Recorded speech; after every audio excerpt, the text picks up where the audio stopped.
धातु और अधातु में अंतर स्पष्ट करें। यह आपको 10 क्लास एग्जाम और 12 क्लास का एग्जाम में 5 नंबर की सवाल में पूछ सकता है। धातु और अधातु में अंतर स्पष्ट करें। तो जानते हैं धातु और अधातु में मुख्यतः कौन कौन से अंतर है जो आपके लिए इम्पोर्टेंट है। पहला, एक तरफ हम लोग अधातु लिखते हैं तो और दूसरे तरफ धातु। धातु को इंग्लिश में मेटल और अधातु को अंग्रेजी में नॉन मेटल कहा जाता है। पहला, अधातु तरफ। अधातु के परमाणु की अंतिम कक्षा में प्रायः 4, 5, 6 या 7 इलेक्ट्रॉन होते हैं अंतिम कक्षा में। और धातु के परमाणु की अंतिम कक्षा में प्रायः 1, 2 या 3 इलेक्ट्रॉन होते हैं। दूसरा अंतर, अधातु तरफ लिखते हैं। यह प्रायः कठोर तथा भंगुर होते हैं। अधातु कठोर और भंगुर।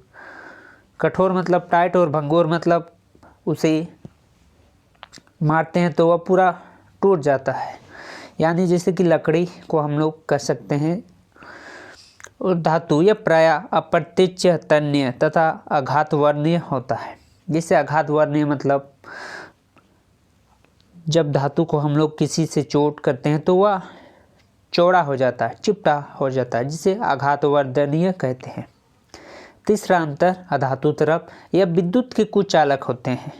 जिसे विद्युत के कुचालक मतलब इसमें विद्युत परिवहन नहीं कर सकता है, मतलब विद्युत नहीं जा सकता है। जिसे अपवाद में है ग्रेफाइट। ग्रेफाइट जो कि पेंसिल की नोक वाला, उसे ग्रेफाइट कहते हैं, जिसमें विद्युत सुचालक होते हैं। धातु में यह विद्युत के सुचालक होते हैं। जैसे ही धातु विद्युत के सुचालक होते हैं, लेकिन अपवाद में शीशा है जिसमें विद्युत का कुचालक है। इसमें मतलब विद्युत इसमें नहीं जा सकता है। पछवा, अधातु में या ठोस या गैसीय अवस्था में पाए जाते हैं। जिसे अधातु ठोस या गैसीय अवस्था में पाए जाते हैं, लेकिन ब्रोमीन या द्रव अवस्था में पाया जाता है, जो कि अधातु है। धातु तरफ पक्षांतर या ठोस अवस्था में पाया जाता है, लेकिन पारा जिसका परमाणु Hg या द्रव अवस्था में पाया जाता है। छठा अंतर, अधातु में यह प्रायः ऑक्सीकरण पदार्थ होते हैं। और धातु में अंतर, धातु तरफ यह प्रायः अवकरण पदार्थ होते हैं। अवकरण, ऑक्सीकरण एक प्रकार का अभिक्रिया है। अधातु में सत्वांतर, यह प्रायः इलेक्ट्रॉन ग्रहण कर ऋणात्मक बनते हैं। और धातु ये प्रायः इलेक्ट्रॉन त्याग कर धनायन बनाते हैं, मतलब अपना इलेक्ट्रॉन किसी को दे देते हो, धन आयन बनते हैं, पॉजिटिव चार्ज। आयन मतलब चार्ज होता है। आठवां अंतर, अधातु तरफ इसके ऑक्साइड प्रायः अम्लीय होते हैं, मतलब अधातु के ऑक्साइड प्रायः अम्लीय होते हैं।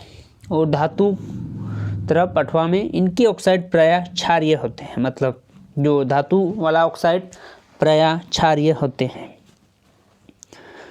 नौवां अंतर और ये लास्ट अंतर है,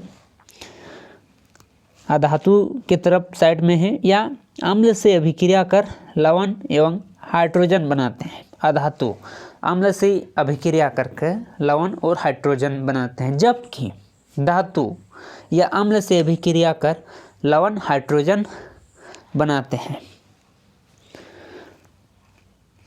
ये थे, मतलब अधातु हाइड्रोजन नहीं बनाते हैं अम्ल से अभिक्रिया कर, और धातु अम्ल से अभिक्रिया कर हाइड्रोजन बनाते हैं। ये थे अंतर, मुख्यतः 9 अंतर, जिसमें कि आपको 6 अंतर लिख दीजिएगा 5 नंबर का सवाल में 6 अंतर, तो इसमें आपका सही हो सकता है। तो ये थे धातु और अधातु में मुख्यतः अंतर कौन कौन से हैं, जो कि आपको इम्पोर्टेंट है 10 क्लास और 12 क्लास के एग्ज़ाम पर।